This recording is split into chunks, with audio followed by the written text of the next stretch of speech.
Utah got him too. And all that's coming up after the bumper. Don't be cornering me. Hold up. Time. You gotta help me with that corner shit. What's up, kid folks? It's RJ Young. I'm not on a stat mill. I'm in a hotel and I'm shouting while my girlfriend lays asleep. And I don't feel good about this. But stop snickering. You're supposed to be asleep. I told the people you was asleep. She's laughing now. So apparently I'm back in her good graces because I am shouting at 7:30 in the a.m. because you know what I know. Utah, give me 2 losses. Now, most of us watched this game or parts of this game, and then you probably turned it off at halftime because you saw that Ducks fly together. It was like Gordon Bombay and my man Charlie were out there just giving Iceland the business. And in this particular instance, Iceland happened to be the folks from Wasatch out in Utah. The Utes got dealt with in Levi Stadium, 37-15. Tyler Huntley actually had the money quote in the post-game presser. Yeah, I watched it. He said, look, it's my senior year and we flat just didn't show up. Wow. Now, on the one hand, I had all these jokes ready about Utah getting an Amber Alert, about Utah having an APB put out on them, about Utah and all of these milk cartons out there, about Utah, and did they know they were supposed to play Friday night?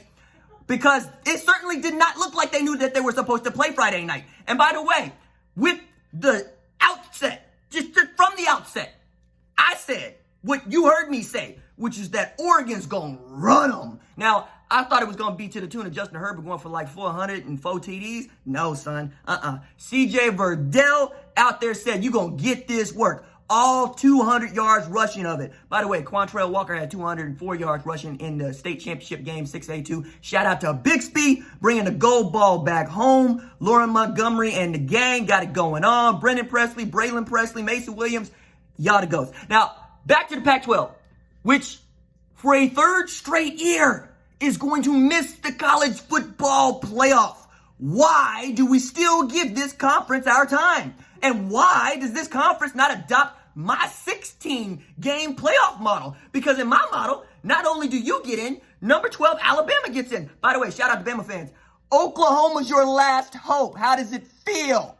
Now, I get to go cover a game that actually matters, right? Because that was the whole fear. Because landscape, if Utah beats Oregon, like let's say Oregon beat Utah 37-15, where they sacked the quarterback 6 times, where they understand that running the football is something you can do on this defensive line. By the way, how is it that a Kyle Whittingham squad gets out-violenced?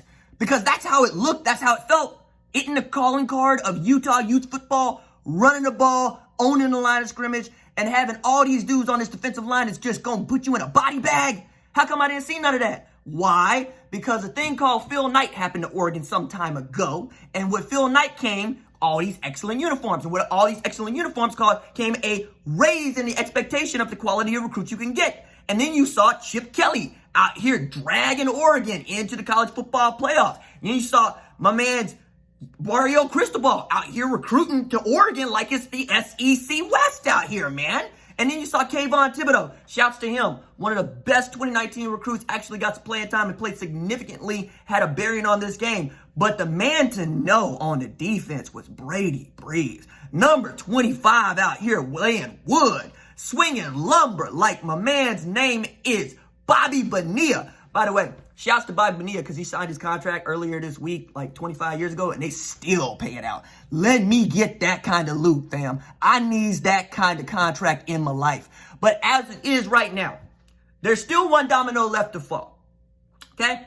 You need LSU to go chalk here.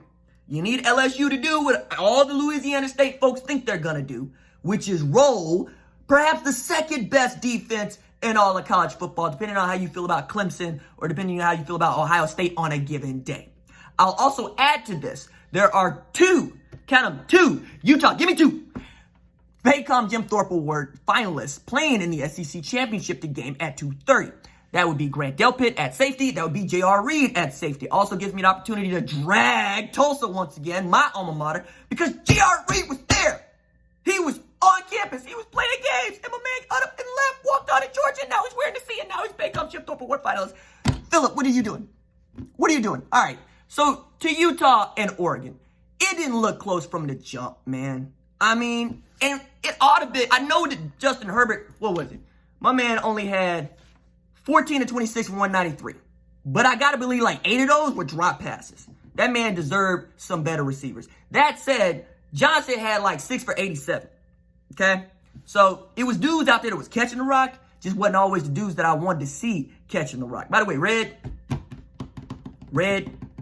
you like to get your eye dotted if you didn't catch a couple of these passes that would take you straight to the house, man. You like to make out like Debo asking for your bike back, okay? You need to get your hands right playing in this offense where they try. Look, they even had Justin Herbert running zone read, y'all. What did that big dude don't do that? And yet he does. And in him doing so, it was able to give them that 11th man, the extra man you cannot account for. So now all of a sudden you got the Utah Utes doing all the signals and whatnot, trying to figure out how they going to defend the oop-de-oop. That's how it looked. Because they out here like Jonathan Moxon just going, hey, 4 to the right, tweeter to the left, we're going to run hurry up. It looked like they never seen a zone read before. And that was wildly upsetting if you played or watched Big 12 football. Because it's part of what everybody does up here, man. And by the way, I can't wait to hear what some of the national folks going to have to say about this. Okay? You know what I'm talking about. I don't need to name no names. I don't need to do that. But you know exactly who I'm talking about. What are y'all going to say about Larry Scott's Pac-12? And how are y'all going to manufacture a way to keep Oklahoma or Baylor, because game ain't over, or Baylor, who ain't never played in no Big 12 championship game before, or Baylor, how you going to keep them out of this thing called the college football playoff, right? Now, I'm on record saying I don't know that OU has a really good opportunity here. Matter of fact, I kind of think they would get run if they get in the playoff. But I'd rather see them in the playoff than not, I don't want no Sugar Bowl with no Alabama. By the way, that Florida defense got some real monsters on it. So does Auburn. And anyway, we putting the cart before the horse now. Point here, though. Landscape. Stay on the horse, Oklahoma. Handle your business. Or what are we even talking about? We talking about Baylor playing the college football playoff. Which, you know what? After 2014, I ain't mad at you. You, Texas Christian, I wouldn't be mad at you. That'd be fine. Whatever. Let the Baptists go and handle their business. And you know what? In a 16-team playoff, you wouldn't have to necessarily see Baylor against Ohio State or Oklahoma against Ohio State or even Clemson or LSU. You get in a 16-team playoff in a bracket setting, you get exactly what everybody wants, which is to have the same ritualistic beating. You can get beat down fair and square. That's the way that I want it. That's the way I think that we can shut everybody up.